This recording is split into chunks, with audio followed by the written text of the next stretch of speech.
এই শহরটা তো ছোট্ট একটা শহর। এই শহরে আমি আপনাকে চিনি, আপনি আমাকে চেনেন।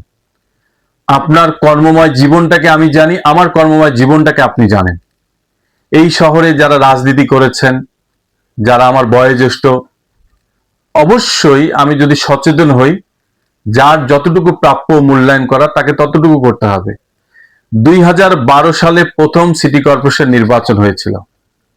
সেই নির্বাচনে আমার মেয়র প্রার্থী হিসেবে নাম এসেছে, কিন্তু সেই সময় প্রয়াত মেয়র বীর মুক্তিযোদ্ধা শরফুদ্দিন আহমেদ ঝন্টু, তিনি রণাঙ্গনের বীর মুক্তিযোদ্ধা, তিনি যখন প্রার্থী হবেন, সেই জায়গায় প্রার্থী হওয়া কি আমার মানায়? মানায় না। আমি একজন তরুণ টকবকে যুবক ছিলাম, 27 বছর বয়স ছিল আমার তখন।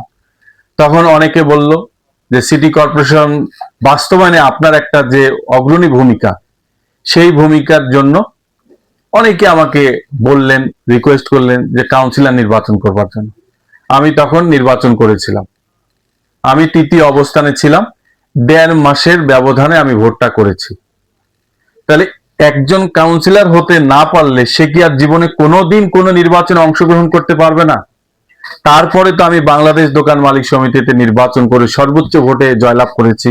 আমি জেলা ক্রীড়া সংস্থার নির্বাচনে অংশগ্রহণ করে সর্বোচ্চ ভোটে নির্বাচিত হয়েছি।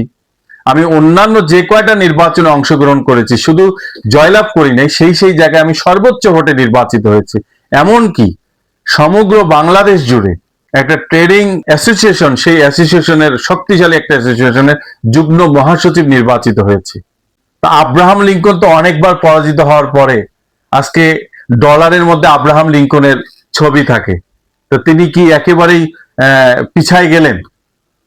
তাহলে এই যে কিছু কিছু মানুষ যে তারা এই সমস্ত সমালোচনা করেন, এই সমালোচনাগুলো আমার কাছে ক্যারমবোর্ড খেলবার মতো মনে হয়। এই সমালোচনাগুলো আমার কাছে লুডো খেলবার মতো মনে হয়।